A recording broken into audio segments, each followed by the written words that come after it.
So ఇప్పుడు మన topic వచ్చి లింక్స్ అండ్ ఇమేజెస్. సో ఈ టాపిక్ స్టార్ట్ చేసే ముందు నేను ఒక ఫైల్ క్రియేట్ చేసి ఈ ఫైల్కి లింక్ ఇమేజ్ .html ఒక HTML ఫైల్ క్రియేట్ చేశాను. ఈ లోపల ఒక బాయిలర్ క్రియేట్ లోపల దీనికి మన వెబ్ పేజ్కి ఒక టైటిల్ పెడదాం. ఈ టైటిల్ ఏంటంటే link images. Okay, so first of all నేను ఒక బటన్ క్రియేట్ చేస్తాను. ఈ బటన్ క్రియేట్ చేయడానికి మనం వాడేది బటన్ ట్యాగ్. ఈ బటన్ ట్యాగ్ లోపల ఈ starting tag and closing tag మధ్యలో నేను ఏం చేస్తానంటే క్లిక్ మీ అని ఒక సింపుల్ టెక్స్ట్ రాశాను.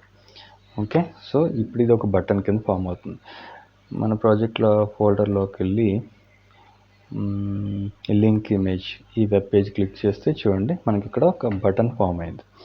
ఈ బటన్ క్లిక్ చేస్తే నేను ఒక వెబ్సైట్లోకి వెళ్ళాలి. అంటే ఫర్ ఎగ్జాంపుల్ నాకు ఇక్కడ ఒక జియో మార్ట్ ఉంది. ఓకే, ఇది మన వెబ్సైట్ అనుకోండి. ఫర్ ఎగ్జాంపుల్ ఇక్కడ క్లిక్ చేస్తే నేను ఇక్కడ జియోకి వెళ్ళాలన్నమాట. అది ఎలాగనేది చూద్దాం. ఇక్కడ ఈ జియో వెబ్సైట్ లోపల ప్రతి వెబ్సైట్కి ఒక అడ్రస్ ఉంటుంది కదా, ఇది అడ్రస్ బార్. ఈ జియో వెబ్సైట్కి ఇది అడ్రస్.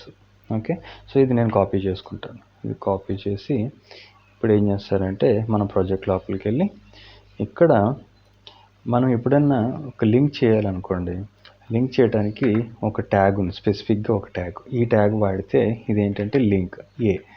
ఈ ఏ ట్యాగ్ వాడితే మనకి ఇలాగా ఒక ఎలిమెంట్ అనేది క్రియేట్ అవుతుంది.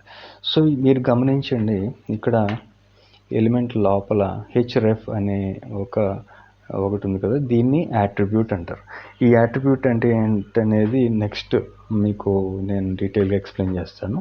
ప్రస్తుతానికైతే ఇది యాట్రిబ్యూట్ అంటారు.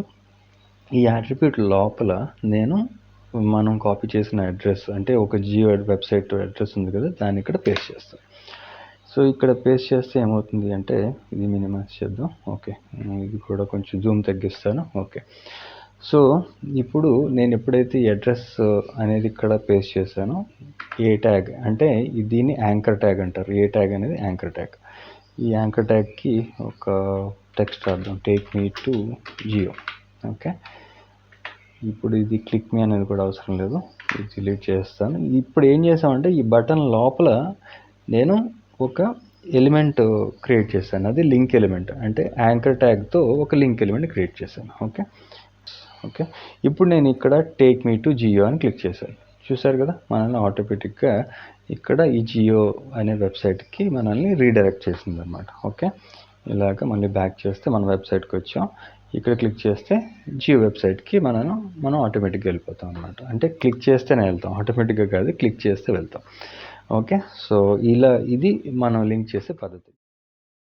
ముందు మనం ఒక పాయింట్ చూడాలి. ఇక్కడ చూడండి, ఇక్కడ మనం ట్యాగ్స్ అనేవి కవర్ చేస్తున్నాం కదా, ట్యాగ్స్ టాపిక్ కవర్ చేస్తున్నాం కదా. ప్రతి ట్యాగ్కి కూడా ఒక ఓపెనింగ్ ట్యాగ్ ఉంది, అలాగే ఒక క్లోజింగ్ ట్యాగ్ ఉంది. అది టైటిల్ ట్యాగ్ అన్నా సరే, హెడ్డింగ్ ట్యాగ్స్ అన్నా, పారాగ్రాఫ్ ట్యాగ్స్ అన్నా, బటన్ ట్యాగ్ అన్నా, అలాగే యాంకర్ ట్యాగ్ అన్నా, ఏదన్నా సరే. కానీ ఇమేజ్ ట్యాగ్ దగ్గరికి వచ్చేటప్పుడు మాత్రం ఇది సెల్ఫ్ క్లోజింగ్ ట్యాగ్. ఇలాగ సెల్ఫ్ క్లోజింగ్ ట్యాగ్స్ అనేవి మనకి ఇక్కడ ఇమేజ్ ట్యాగ్ ఒకటి, అలాగే ఇన్పుట్లో కూడా ఇన్పుట్ ట్యాగ్ అనేది కూడా ఇక్కడ సెల్ఫ్ క్లోజింగ్ ట్యాగ్ అవుతుంది. ఫస్ట్ ఇమేజ్ ట్యాగ్ అనేది మనం చూద్దాం. ఈ ఇమేజ్ ట్యాగ్ ఎలా రాస్తారో, దీన్ని ఎలాగ ఉపయోగిస్తారు మన వెబ్ పేజెస్లో ఇమేజెస్ని చూపించడానికి ఇప్పుడు చూద్దాం. సో ఇది మనం సెల్ఫ్ క్లోజింగ్ అనుకున్నాం కదా. ఇప్పుడు నేను ఒక డివ్ తీసుకొని ఈ డివ్ లోపల ఒక ఇమేజ్ ట్యాగ్ వాడి నేను ఒక ఇమేజ్ అనేది చూపిస్తాను. దానికి ఇమేజ్ చూపించడానికి ఫస్ట్ ఆఫ్ ఆల్ మనకు ఒక సోర్స్ కావాలి. SRC అనేది సోర్స్ అనమాట. ఈ సోర్స్ ఏం చేస్తుంది అంటే ఈ డబుల్ కోట్స్ మధ్యలో పాత్ తీసుకుంటుంది. అంటే మనం ఎక్కడి నుంచి ఈ ఇమేజ్ని తీసుకొస్తున్నాం. ఫర్ ఎగ్జాంపుల్ చూడండి, ఇక్కడ కొన్ని ఇమేజెస్ అనేవి ఉన్నాయి కదా. ఫర్ ఎగ్జాంపుల్ ఈ ఇమేజ్ ఉంది. ఈ ఇమేజ్ నేను ఏం చేస్తానంటే ఇంకొక విండోలో ఓపెన్ చేసి ఇక్కడ ఈ ఇమేజ్ తాలూకా అడ్రస్ని నేను తీసుకుంటాను. అది ఎలా అంటే open image in new tab. ఇక్కడికి వెళ్ళిన తర్వాత ఈ ఇమేజ్ తాలూకా URL అడ్రస్ అంటే ఇది ఈ ఇమేజ్ తాలూకా అడ్రస్. ఓకే, దీన్ని నేను కాపీ చేసి ఇలా హైలైట్ చేసిన తర్వాత కాపీ చేసి ఇక్కడికి వచ్చి ఈ సోర్స్ లోపల నేను ఈ అడ్రస్ అనేది పేస్ట్ చేస్తాను. దానికన్నా ముందు నేను ఈ ఎలిమెంట్ అనేది క్లోజ్ చేయాలి. అది ఎలా అంటే మనం సెల్ఫ్ క్లోజింగ్ అనుకున్నాం కదా, ఇది ఈ ఇమేజ్ ట్యాగ్ రాసే విధానం అన్నమాట. ఓకే, సో దీంట్ లోపల మనం ఆల్టర్నేటివ్ కూడా ఇస్తాం.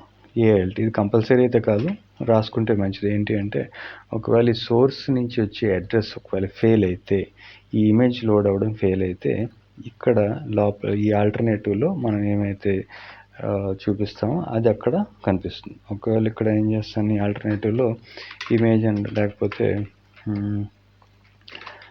ప్లాంట్స్ అని రాశాను అనుకోండి ఎగ్జాంపుల్ కింద. ఇక్కడ మనం ఆల్రెడీ కాపీ చేసుకున్నాం కదా, అది పేస్ట్ చేశాను. ఓకే, సో ఇది సేవ్ చేసి మన వెబ్సైట్లోకి వెళ్ళి వెబ్ పేజ్లోకి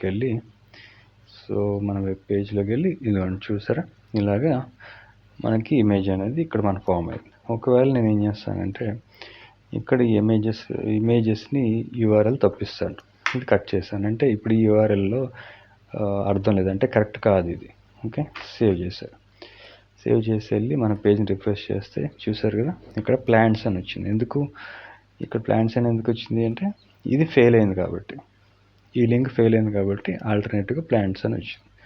చూసారు కదా, ఈ విధంగా మనం ఈ లింక్స్ అండ్ ఇమేజెస్ అనేది మన వెబ్ పేజ్లో ఇలా చూపించవచ్చు. ఓకే, సో దీన్ని కరెక్ట్ చేస్తాను.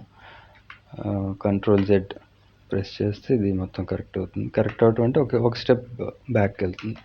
సేవ్ చేసి వెళ్ళి రిఫ్రెష్ చేస్తే చూడండి, ఇలాగా మనకి ఒక ఇమేజ్ అనేది మన పేజ్లో పాప్. సో ఇప్పుడు మనం ఇమేజెస్ అనేవి మనం ప్రాజెక్ట్ లోపల ఉంటే దాన్ని మన వెబ్ పేజ్లో ఎలా చూపించవచ్చో చూద్దాం. ఎందుకంటే మనం ఇక్కడ చూడండి, ఈ సోర్స్ అనేది ఎక్స్టర్నల్ ఫైల్ నుంచి తీసుకొచ్చు. ఫైల్ అంటే లైక్ ఎక్స్టర్నల్ సోర్స్ నుంచి తీసుకొచ్చాం, అంటే వేరే ఇంటర్నెట్ నుంచి లేకపోతే వేరే వెబ్సైట్ నుంచి తీసుకొచ్చాం. సో ఈ వెబ్సైట్ లింక్లో ఈ యూఆర్ఎల్లో ఈ ఇమేజ్ పర్మనెంట్గా ఉంటుందని గ్యారంటీ అయితే లేదు. సో మన ప్రాజెక్ట్లో మనకంటూ సొంతగా ఇమేజెస్ ఉంటే అవి పర్మనెంట్గా మన కంట్రోల్లో ఉంటాయి. సో దానికోసం నేను ఏం చేస్తానంటే మన ప్రాజెక్ట్ ఫోల్డర్ HTML సిరీస్ ఇది డెస్క్టాప్ మీద ఉంది. ఈ ఫోల్డర్ లోపలికి వెళ్ళి నేను ఒక కొత్త ఫోల్డర్ క్రియేట్ చేస్తాను. ఈ ఫోల్డర్ పేరు ఏంటంటే ప్రాజెక్ట్ ఫోల్డర్స్ అని పెడదాం, ప్రాజెక్ట్ ఇమేజెస్ అని పేరు పెట్టి, సో ఇక్కడ నా దగ్గర కొన్ని కలెక్షన్స్ ఉన్నాయి. ఈ ఇమేజెస్ అనేవి ఒక 4 ఇమేజెస్ సెలెక్ట్ చేసుకున్నాను. ఇది క్లోజ్ చేసేసి మన ప్రాజెక్ట్ ఫోల్డర్లో ప్రాజెక్ట్ ఇమేజెస్ లోపలికి వచ్చి మన ఇమేజెస్ పేస్ట్ చేశాను. ఓకే, సో ఇప్పుడైతే మన దగ్గర ఇమేజెస్ రెడీగా ఉన్నాయి.